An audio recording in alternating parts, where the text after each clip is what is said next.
Kumusta mga amigo? LeBron James at Bronny James nagka-trash talkan sa Media Day.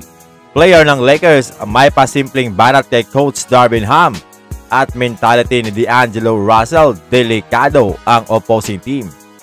Isang nakaka-refresh at talagang dinumog ng media ang father and son duo ni LeBron at Bronny James sa Media Day, kung saan makikita natin na talagang very light at masaya ang atmosphere. During the interview ay napag-usapan ang patungkol sa nangyari during practice, kung saan nagka-trash talkan ang mag-ama.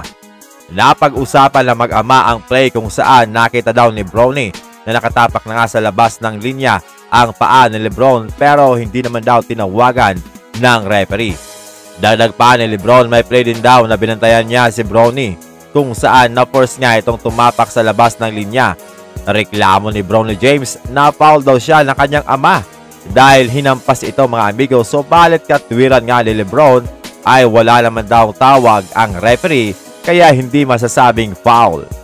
In-emphasize pa ni LeBron na ganun daw talaga, rookie lang itong si Bronny. Paktay tayo dyan. Anyway, itong kulitan ng mag-ama mga amigo ay magandang makita dahil sumasalamin ito kung gaano kaganda ang kanilang relasyon bilang mag-ama at professional athlete. Malapit na magsimula ang season at talagang inaabangan ng mga fans ang dalawang ito kung may play ba na inihanda si Coach JJ Redick para sa dalawa. Sana ay okay ang maging season ni Bronny James, pero ayon kay Lakers legend na si Magic Johnson, kung siya daw si Bronny ay sasabihan niya ang kanyang ama na si LeBron na hayaan na lang siya maglaro sa G League all season para ma-develop. Dagdag pa ni Magic mga amigo, kailangan daw ni Bronny ng playing time at hindi dapat maupo lang sa bench ng Lakers sapagkat hindi pa nga ito ready sa NBA. Ano sa tingin niyo mga amigo, ready na ba talaga itong si Bronny James or dapat ba talagang sa G League muna siya maglaro? During interview kay D'Lo ay pinag-usapan ni James Worthy ang consistent defense at pag-improve nga ng depensa ni D'Lo. Pero ayon kay D'Lo, last year ay wala daw silang defensive structure na makakatulong as a team. Samantalang ngayon daw kay JJ Redick ay may structure na pinupush at ini-implement. Paktay na si Darvin Ham, talagang hindi maganda ang kanyang naging relasyon sa mga players ng Lakers, lalo na kay D'Lo, Austin Reeves at maging kay LeBron James.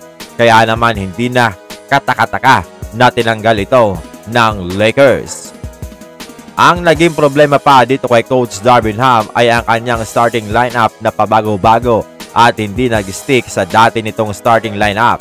Ayon kay JJ Redick, kumpirmado na sina D'Lo, LeBron, AD, Rui at Austin Reeves ang kanyang magiging starter this upcoming season.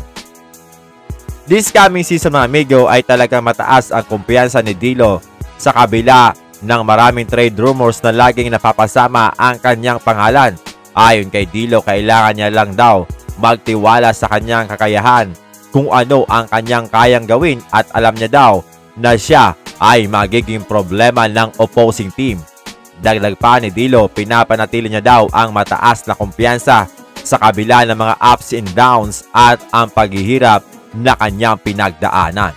At dahil daw dito ay nakikita niya ang karakter ng mga tao.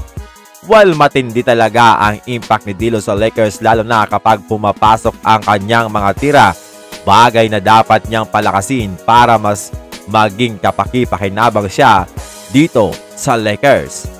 Speaking of palakasin, ayon dito kay Cam Reddish, pinapalakas niya ang kanyang ankle, pati na ang kanyang katawan, at talagang ini-improve niya ang kanyang catch and shoot skills, pati na ang kanyang kasanayan sa depensa. Well, last season naging factor ang kanyang depensa, ngunit dahang-dahang nawala sa rotation dahil sa mahinang shooting nito mga amigo.